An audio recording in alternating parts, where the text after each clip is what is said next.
Hello guys. आज की video में हम कॉम्प्लीमेंट सिस्टम देखेंगे। यार कॉम्प्लीमेंट ना एक बहुत डिफ़िकल्ट सा टॉपिक लगता है।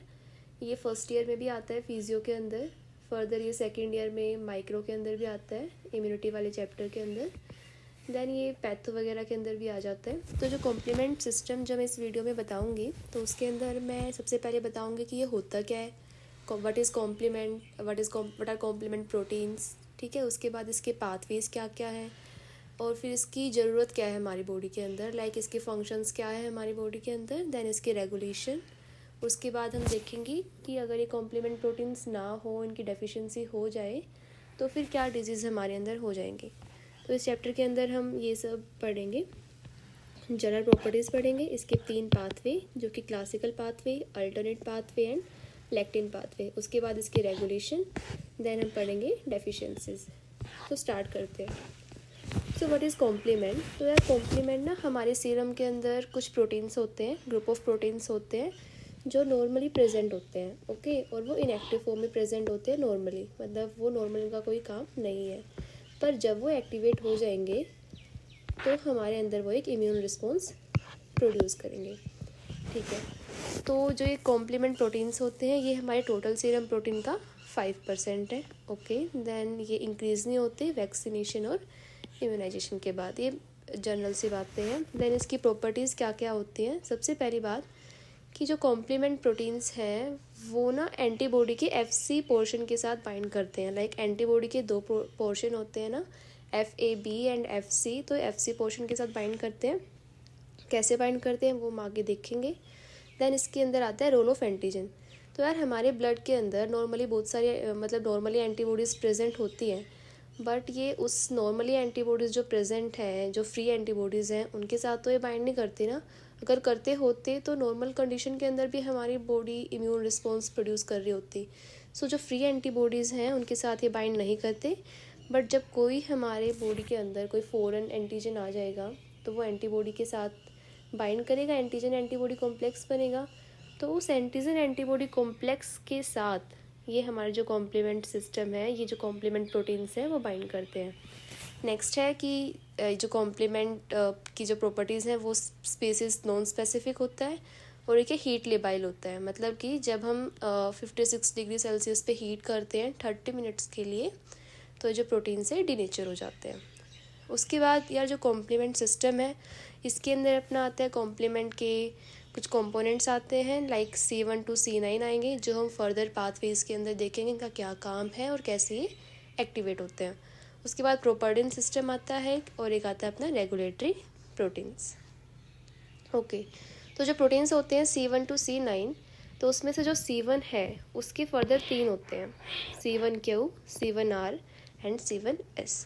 इसके बाद ये कॉम्प्लीमेंट प्रोटीन्स बनते कहाँ हैं, मेजरली तो ये लीवर के अंदर ही बनते हैं। उसके अलावा ये मोनोसाइट्स, मैक्रोफेजेस या फिर GI-T एपिथेलियल सेल्स हो गई, स्प्लीन हो गया, यहाँ ये बन जाते हैं, ओके। तो हम अब देखेंगे कि जो कॉम्प्लीमेंट्स प्रोटीन्स हमारे सीरम के अंदर नॉर्मली प्रेजेंट है इनएक्टिव स्टेट के अंदर, तो वो एक्टिवेट कब होते हैं और क्या क्या स्टिमुलाई उनको एक्टिवेट करते हैं।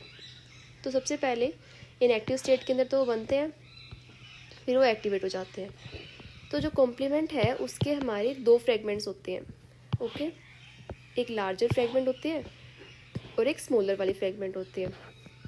जो लार्जर वाली फ्रेगमेंट है तो वो उसको हम B से रिप्रेजेंट करते हैं एंड स्मॉलर वाली को A से रिप्रेजेंट करते हैं। बट यहाँ पे एक एक्सेप्शन है, वो क्या है कि जो C2A है होना तो क्या चाहिए, A लिखा है ना यहाँ पे, तो फिर ये स्मॉलर फ्रेगमेंट होनी चाहिए, but it is a larger fragment. क्या मतलब क्यों हमने इसको ऐसे डिफ्रेंशिएट किया है, स्मॉलर अलग लार्जर अलग, इसका क्या रीज़न है वो देखते हैं हम। जब भी प्रोटियोलिसिस होएगा, जब इसकी एक्टिवेशन होगी तो उसके बाद जो स्मॉलर जो फ्रेगमेंट है, यानी कि जो A वाली फ्रेगमेंट्स हैं वो रिमूव हो जाती हैं पाथवे से, और वो रिमूव होने के बाद जो लार्जर फ्रेगमेंट हैं उनकी एक्टिव साइट को एक्सपोज कर जाती है। मतलब कि जब हम पाथवेज पढ़ेंगे तो जो सी कॉम्प्लीमेंट जब टूटेगा, जैसे C3 टूट गया सपोज, तो ये ब्रेक डाउन होगा तो ये टूटेगा C3A एंड C3B के अंदर। ये स्मॉलर वाली फ्रेगमेंट है, ये लार्जर वाली फ्रेगमेंट है। जो स्मॉलर वाली फ्रेगमेंट है वो तो बाहर निकल जाएगी और जो ये फ्रेगमेंट है ये हमारे कॉम्प्लीमेंट पाथवे के अंदर ही रहेगी। ओके, अब हम पाथवेज देखते हैं जो मेजर जंक है इस टॉपिक का। पाथवेज में classical, alternate and lectin 3 pathway होते हैं, ठीक है।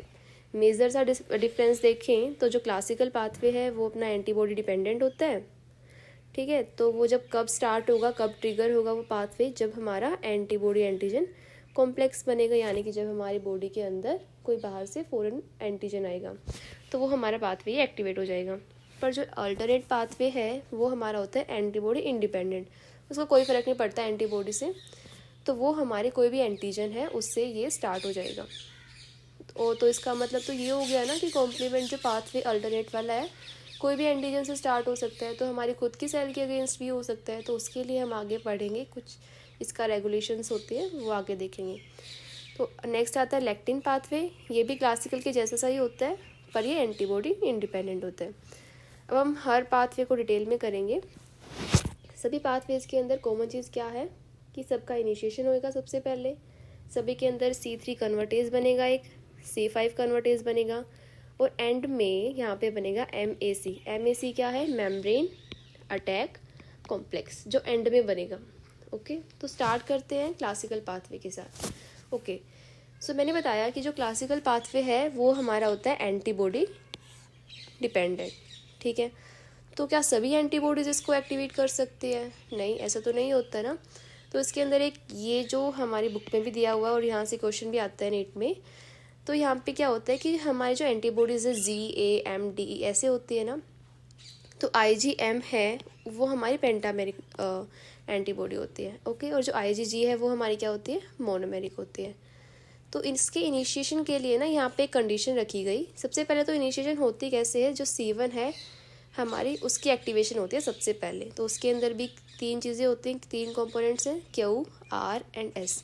इस डायग्राम में आप देख सकते हैं कि जो C1Q है, ये C1Q है, इसकी कितनी है 1 2 3 4 5 6, इसकी ना 6, इसकी एक हेक्सामर होता है और इसके 6 ग्लोबुलर हेड्स होते हैं C1Q के। तो यहाँ पे इफेक्टिव एक्टिवेशन तभी माना जाएगा जब जो C1Q is attached to Fc portion of antibody by at least 2 of its globular binding site। मतलब कि इसकी 1 2 3 4 5 6 इसकी ग्लोबुलर बाइंडिंग साइट है। तो इफेक्टिव एक्टिवेशन तभी होगा कि एटलीस्ट कम से कम 2 के साथ तो ये एंटीबॉडीज़ के साथ बाइंड कर जाए, ठीक है। तो IgM तो है पेंटामेरिक, तो ये तो इजीली ये 5 इसकी Fc साइट होती है, तो इजीली यहाँ पे एटलीस्ट 2 के साथ तो ये बाइंड कर सकती है। इसकी 5 साइट है तो 2 के साथ तो कर ही सकती है। पर जो IgG है वो मोनोमेरिक होती है, तो मतलब इफेक्टिव एक्टिवेशन के लिए हमें 2 मॉलिक्यूल चाहिए IgG के, जो कि इसकी 2 साइड्स के साथ बाइंड कर जाए। ये एक छोटा सा कंसेप्ट था और इसका ये ऑर्डर आपको याद करना, IgM, IgG3, Z1 and Z2। Okay, तो बेसिक पाथवे के अंदर क्या होगा, सबसे पहले हमारा एंटीबॉडी है फ्रीली प्रेजेंट है वहाँ पे अपने ब्लड के अंदर, तो वो हमारे कॉम्प्लीमेंट प्रोटीन उसके साथ बाइंड नहीं करेंगे, ओके। कोई एंटीजन आया, कोई फॉरेन बॉडी आई तो वो बाइंड कर जाएंगे, और हमारा सबसे पहले होगा C1 जो प्रोटीन है उसका एक्टिवेशन होगा। C1QRS 3 उसके कंपोनेंट्स होते हैं, तो सबसे पहले Q होगा, देन R होगा, देन S हो जाएगा, ओके। जब C1S होगा तो उसके बाद हमारा वो एक्टिवेट करेगा C4 को।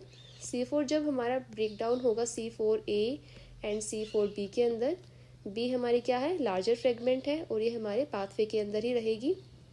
एक बात हो, जो भी अपनी फ्रेगमेंट है वो एक्टिवेट होती है तो उसके ऊपर हम ऐसे एक बार लगाते हैं, ओके, ये हमें याद रखना है। तो जिस C4A है वो हमारा एनाफाइलोटॉक्सिन होता है, वो बाहर चला जाएगा, उसका वो अपना वो काम करेगा।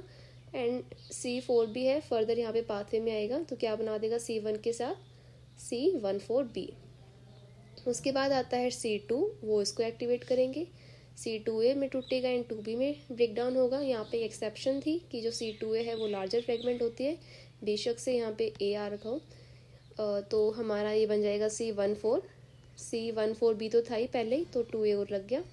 तो जो ये कॉम्प्लेक्स होता है इसको हम बोलते हैं C3 कन्वर्टेज। अब C3 कन्वर्टेज है तो मतलब C3 को कुछ करेगा, तो इसने C3 को क्या किया, C3A एंड C3B के अंदर कन्वर्ट कर दिया। देन हमारा क्या होगा, C3A and C3B, A is a smaller fragment, तो ये हमारी चली जाएगी, तो हमारे पाथवे में कौन से रहेगी, C3B। तो क्या बन जाएगा, जो ये 14B2A था, 14B2A के साथ 3B और लग जाएगा। ओके, तो ये हमारा बन गया C5 कन्वर्टेज। अब क्या होगा, ये C5 को कन्वर्ट करेगा, तो C5 को ये ब्रेक डाउन करेगा C5A एंड C5B के अंदर। ओके, तो ये B वाली लार्जर फ्रेगमेंट है, तो ये पाथवे के अंदर रहेगी, तो C5B हमारी एक्टिवेट हो जाएगी।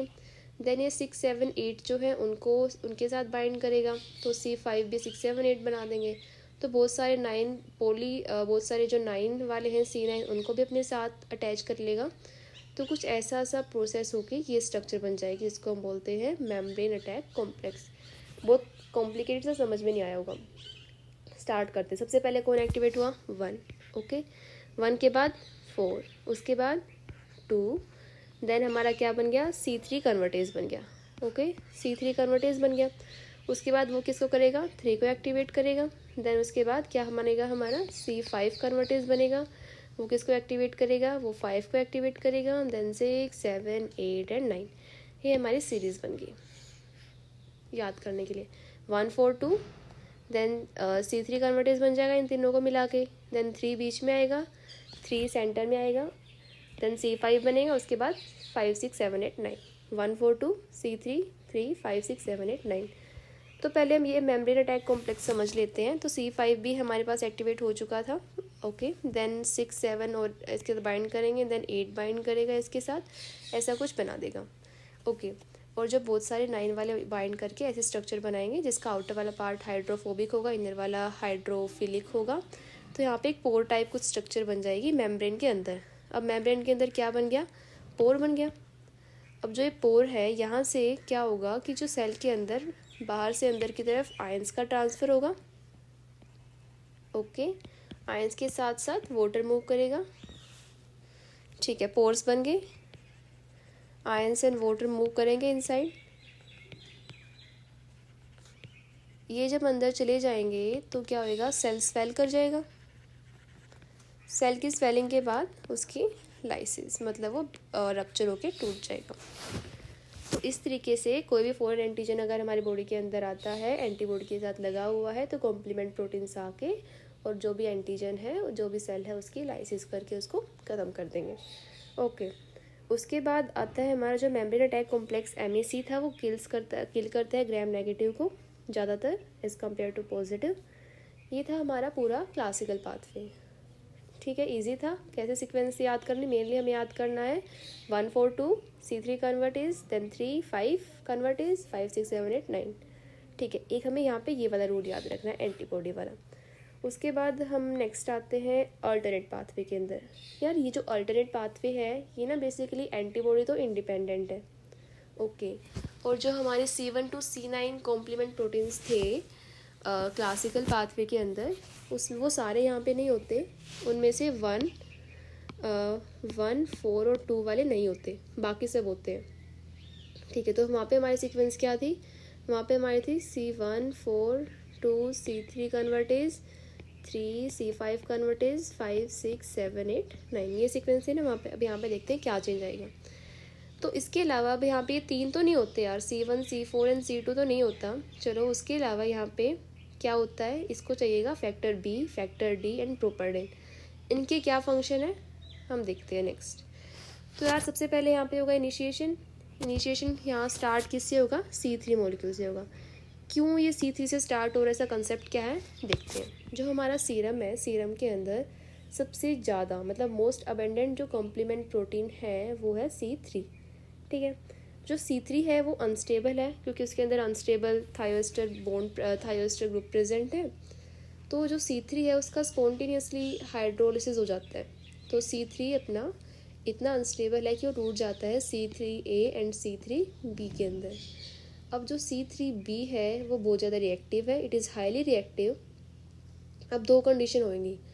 अब यार वो तो नॉर्मली बन ही रहा है, एंटीजन है, एंटीजन नहीं है, एक्टिवेटर है या नहीं है, C3 तो टूट रहा है C3A एंड C3B के अंदर। अब जो B है, अगर तो हमारे पास एक्टिवेटर है ही नहीं, मतलब नॉर्मल कंडीशन है बॉडी के अंदर, तो वो हमारा वाटर के साथ बाइंड कर जाएगा, इतना रिएक्टिव है वाटर के साथ बाइंड कर जाएगा, और एक वो इनएक्टिव स्टेट ही रह जाएगी उसकी, C3B। ठीक है, बट अगर तो हमारी बॉडी के अंदर एक्टिवेटर प्रेजेंट है, मतलब कोई फॉरेन बॉडी आई है, कोई एंटीजन आया है बाहर से, तो क्या होगा कि जो C3b है वाटर के साथ बाइंड नहीं करेगा और वो किस स्टेट में रहेगा, एक्टिवेटेड स्टेट में रहेगा। ओके, अब एक टेबल दी हुई है माइक्रोबायो की, अपूर्वा शास्त्री जो बुक है उसमें। तो जो एंटीजेंस हैं, जो एक्टिवेटर्स हैं, वो क्या क्या हो सकते हैं, इतना सारा दिया हुआ है यहाँ पे। मेन से हम देखेंगे। सबसे पहला एंडोटॉक्सिन या फिर लाइपोपॉलीसेकेराइड्स, किसके अंदर, ग्राम नेगेटिव बैक्टीरिया के अंदर जो होते हैं। टिकोइक एसिड कहाँ प्रेजेंट होता है, ग्राम पॉजिटिव की वॉल में होता है ना, तो ग्राम पॉजिटिव का teichoic acid. Fungal, yeast, parasites, virus infected cells, ये सब हो गया। नॉन माइक्रोबियल के अंदर आएगा हमारा IgD, ठीक है। ट्यूमर सेल्स हो गई, कैंसर वाली cells. Okay, then cobra venom हो गया। इसके अलावा आएगी heterologous RBC from mouse, rabbit and chicken. Okay, उसके बाद आएगा anion polymer like dextran sulphate, pure carbohydrate like agar and inulin. Mainly याद करना एंडोटॉक्सिन, टिकोइक एसिड, ये सब तो आपको पता ही होगा। Then IgD and cobra venom factor. Okay, ये इंपॉर्टेंट है। उसके बाद हम इसके पाथवे को देखते हैं। यार स्टार्ट कहाँ से हो रहा था, हमने कहा था कि C3 एक ऐसा मॉलिक्यूल है, बहुत ज़्यादा प्रेजेंट है, इसका हाइड्रोलिसिस हो जाता है, ठीक है, तो इसके जल्दी टूट जाता है, रिएक्टिव होता है। C3 से स्टार्ट करते हैं। C3 होगा, क्या बनेगा, C3b बनेगा। अब जो C3b बना है तो उसके साथ हमारा क्या बाइंड करेगा, फैक्टर B। मैंने बताया ना कि यहाँ पे फैक्टर B, D एंड प्रोपर्डिन की ज़रूरत होती है, तो वो फैक्टर B के साथ बाइंड कर जाएगा। तो क्या बना देगा, C3b और फैक्टर B लग जाएगा B। नेक्स्ट हमारा आएगा फैक्टर D। फैक्टर D का क्या काम होता है, क्या करेगा, जो B है ना उसको ब्रेक डाउन कर देगा, किसके अंदर, जो B है उसको तोड़ देगा BA एंड BB के अंदर। अब BA है स्मॉलर यूनिट है, वो तो चली जाएगी बाहर। अब हमारी जो सिस्टम, जो पाथवे है, उसके अंदर कौन सी रहेगी, BB रहेगी। ओके, तो क्या बनाएगा, C3b BB, ये कॉम्प्लेक्स बन गया। इसको हम बोलते हैं C3 कन्वर्टेज। ईजी है। ओके, तो जो C3b BB है, जो C3 कन्वर्टेज है यार, इसकी जो हाफ लाइफ है वो बहुत कम होती है, लाइक 5 मिनट्स तक ही होती है। तो बट ये स्टेबलाइज हो जाता है बाय प्रोपर्डिन। मैंने बताया कि factor B, factor D and properdin, इन तीनों का यूज़ होता है ना इस पाथवे के अंदर। तो प्रोपर्डिन का क्या काम है, वो इसकी हाफ लाइफ को 5 से बढ़ा के 30 तक कर देता है, 30 मिनट्स तक, ठीक है। तो ये हमारा C3 कन्वर्टेज था। तो C3 को क्या करेगा, 3A3B में तोड़ देगा। ओके, जो 3B है उसके साथ जुड़ जाएगा, तो क्या बना देगा, C3b BB तो पहले ही था, यहाँ तक तो पहले था ही हमारे पास, तो 3B और लग गया। 3B लगते ये क्या बन जाएगा, ये बन जाएगा हमारा C5 कन्वर्टेज। ओके,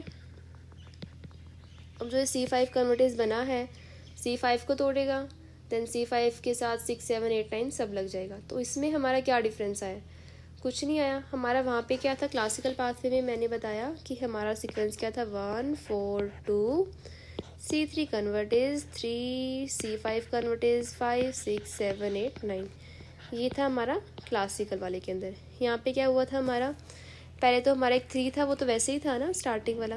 देन उसके बाद हमारा आया फैक्टर B बाइंड कर गया उसके साथ।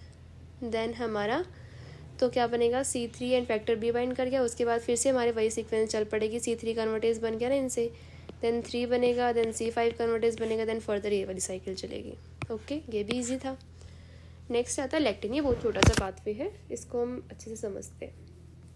यार लैक्टिन क्या होता है, सबसे पहली बात तो लैक्टिन पाथवे है, तो लैक्टिन क्या होता है, लैक्टिन बेसिकली एक प्रोटीन होता है जो बाइंड करता है स्पेसिफिक कार्बोहाइड्रेट टारगेट। क्या है इसका मतलब, लाइक देखो, हमारी जो होस्ट सेल होती है, लाइक माइक्रोब्स के अंदर कुछ कार्बोहाइड्रेट अगर प्रेजेंट है किसी माइक्रोब के अंदर, सपोज मैनोज प्रेजेंट है, तो वो क्या हो जाएगा, एक कार्बोहाइड्रेट टारगेट मान सकते हैं हम उसको फॉर अवर होस्ट सेल। तो हमारी होस्ट सेल जो है उसके अंदर एक प्रोटीन होता है MBL, मैनोज बाइंडिंग लैक्टिन। वो क्या करता है, वो जो लैक्टिन प्रोटीन हमारे अंदर है, होस्ट सेल के अंदर है, वो माइक्रोब की मैनोज जो है, मैनोज जो वहाँ पे प्रेजेंट है उसके साथ बाइंड कर जाता है, ठीक है। उसके साथ बाइंड करके वो फर्दर अपनी पाथवे को आगे, मतलब पाथवे फर्दर चलेगा फिर।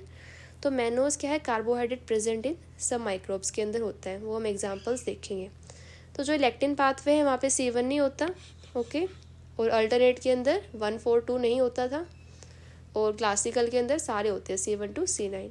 स्टार्टिंग कैसे होगी, कोई बैक्टीरिया है, सपोज ये मैंने बैक्टीरिया बना दिया है, बहुत खुश है, स्माइल कर रहा है, इसके ऊपर प्रेजेंट है मैनोज, इस बैक्टीरिया के अंदर है मैनोज, ठीक है।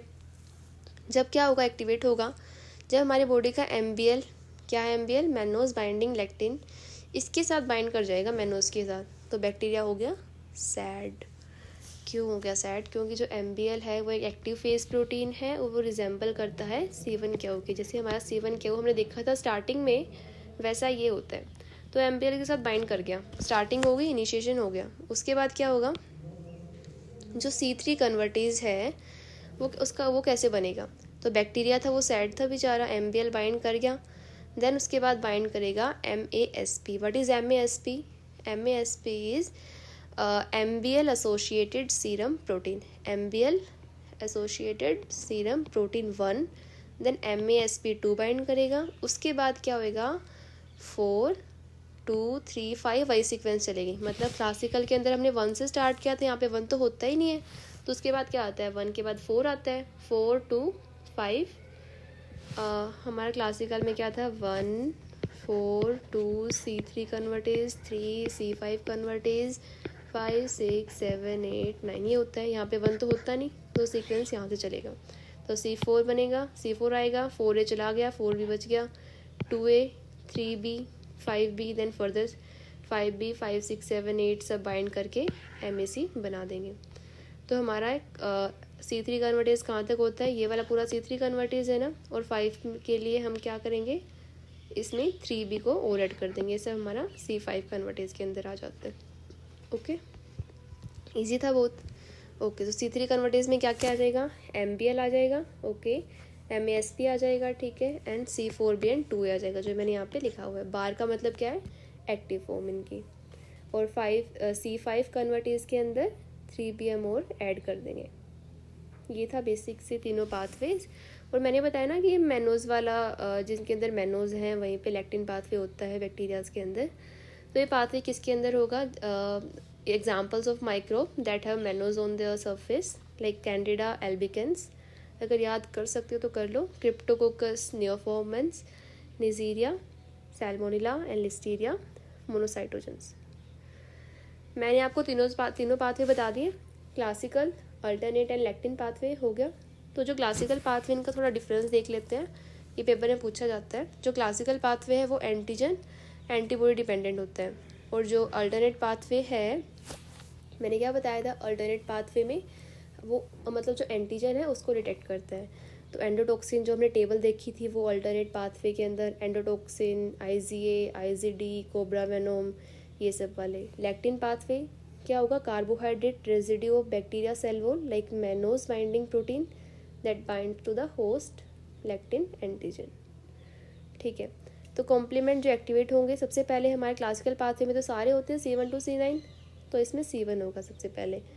और जो ये वाला है अल्टरनेट पाथवे के अंदर हमारा C3B से स्टार्ट हुआ था, क्योंकि जो C3 था बहुत अनस्टेबल था, वो टूट रहा था 3B एंड 3A के अंदर जो हमने पढ़ा था, तो 3B से स्टार्ट हो रहा है ये वाला। एंड जो लैक्टिन है इसके अंदर हमारा 1 तो होता ही नहीं, तो स्टार्ट कैसे होगा, 1 4 2 ये सीक्वेंस होती है ना, तो 4 वाला सबसे स्टार्टिंग में होगा। C3 कन्वर्टेज हमने देख लिया, 1 4 2, ठीक है। इसके अंदर 3B BB ये था ना, क्योंकि फैक्टर B इसके साथ बाइंड कर रहा था, फैक्टर B टूट रहा था फैक्टर BA एंड BB के अंदर, BB उसका मेन पार्ट था जो पाथवे के अंदर आता, तो इसका ये हो जाएगा C3 कन्वर्टेज। यहाँ पे MBL MASP, उसके बाद आएगा 4 2, क्योंकि 1 तो होता ही नहीं है। 5 कन्वर्टेज में कुछ नहीं करना, 3 की जैसा ही है, बस 3B और ऐड करते जाना है। उसके बाद है complement level in the serum. अब ये देखो, हमारा जो क्लासिकल पाथवे है C1 to C9 सब इसके अंदर यूज़ होते हैं, तो सीरम के अंदर इनका लेवल लो हो जाएगा। यहाँ पे हमारे C1 C4 एंड C1 4 2 को छोड़ के बाकी सब यूज़ होते हैं, तो इनका लेवल तो नॉर्मल हो जाएगा, नॉर्मल रहेगा ना, क्योंकि ये तो यूज़ ही नहीं हो रहे, तो जो बाकी सब है उनका लेवल लो होगा। यहाँ पे हमारा C1 तो यूज़ ही नहीं होता इस पाथवे में लैक्टिन में, तो वो तो नॉर्मल रहेगा और बाकी लो रहेंगे। एंड इम्यूनिटी की बात करें तो यहाँ पे एक्वायर्ड होती है, इन दोनों में इनेट इम्यूनिटी होती है। ये था हमारा basics of all the pathways. उसके बाद हम नेक्स्ट वीडियो में देखेंगे what are the effect function of the complement pathway के, फंक्शन क्या क्या होते हैं, ये सब हम नेक्स्ट वीडियो में पढ़ेंगे। फंक्शंस बहुत इंपॉर्टेंट है पेपर के लिए। उसके बाद हम पढ़ेंगे कॉम्प्लीमेंट के रिसेप्टर्स क्या क्या होते हैं, ओके। और ये वाले टेबल भी बहुत ज़्यादा इंपॉर्टेंट है, इसको हम डिस्कस करेंगे। उसके बाद रेगुलेशन देखेंगे पाथवेज की, एंड देन डेफिशिएंसी। जो डेफिशिएंसी है यहाँ से नीट पीजी में क्वेश्चन आता होता है, प्रीवियस ईयर में भी आया हुआ है। तो नेक्स्ट वीडियो में हम ये सब टॉपिक देखेंगे। इस वीडियो में हमने ऑलमोस्ट सब पाथवेज के बारे में डिस्कस कर लिया है जो कि इम्पोर्टेंट है। देन हमने इसका बेसिक इंट्रोडक्शन ले लिया इस वीडियो के अंदर। कॉम्प्लीमेंट का इसकी प्रॉपर्टीज़ हमने कर लिया है। कॉम्प्लीमेंट सिस्टम में क्या क्या प्रोपर्टीन, रेगुलेटरी प्रोटीन, ये सब कर लिया है हमने। सिंथेसिस कहाँ होती है, एक्टिवेशन कैसे होती है, फ्रेगमेंट्स के बारे में देख लिया। देन मेन था हमने इसके पाथवेज और उनके डिफरेंसेस कर लिए, जो मेन पार्ट था। ठीक है, तो क्लासिकल पाथवे हमने इजीली कर लिया। एक ये कंसेप्ट था एंटीबॉडी वाला, वो हमने इस डायग्राम से समझ लिया है कि दो एटलीस्ट दो के साथ तो बाइंड होना ही चाहिए। ओके, तो हमने पाथवे के लिए एक सीक्वेंस याद की है, 142 C3 कन्वर्टेज इन सबसे मिला के बन जाएगा, 3 C5 कन्वर्टेज यहाँ सबसे मिला के बन जाएगा, देन 5 6 7 8 9। ओके, तो जो हमारा ये तो होगा क्लासिकल के लिए। इसके बाद आती है हमारी जो अल्टरनेट पाथवे है और लेक्टिन पाथवे। लेक्टिन के अंदर बिल्कुल सेम सीक्वेंस, बस ये 1 नहीं होगा वहाँ पे, और अल्टरनेट के अंदर 3B से स्टार्ट होगा, देन BB बनेगा, देन उसके बाद हमारा यही चल पड़ेगा 3 से लेकर, क्योंकि अल्टरनेट में क्या था कि C3B BB ये तो बन रहा था पहले ही। ओके, ये हमारा क्या था C3 कन्वर्टेज, इसके साथ अब यहाँ तक तो मान लो उसमें ये बन रहा है अल्टरनेट के अंदर। उसके बाद अगर हम ये 3B जोड़ देंगे 5 कन्वर्टेज बन जाएगा, देन ये आगे सारा सेम रहेगा। तीनों पाथवेज का शॉर्ट में हमने देख लिया। देन यहाँ पे ये कैसे हो रहा है ये मैंने बता दिया था। ये डायग्राम क्लियर है, सेल के अंदर पोर बन जा रहा है, फिर यहाँ पे लाइसिस हो रही है क्योंकि आयंस वाटर सब मूव करके सेल को स्वेल कर रहे हैं। अल्टरनेट में 142 नहीं होता, फैक्टर BD प्रोपर्डिन होता है। इनका काम क्या होता है, प्रोपर्डिन का काम पूछते होते हैं, क्या होता है, हाफ लाइफ को बढ़ा देता है। C3 का कॉन्सेप्ट मैंने बता दिया। इसके बाद मैंने आपको इनिशिएटर बता दिए, इसके पूरा पाथवे क्लियर कर दिया। एंड देन लेक्टिन पाथवे हमने डिस्कस कर लिया अच्छे से डायग्राम के साथ। So thank you, this is all about the complement pathways. Next video में हम इसके फंक्शंस, रेगुलेशन और डेफिशिएंसी देखेंगे।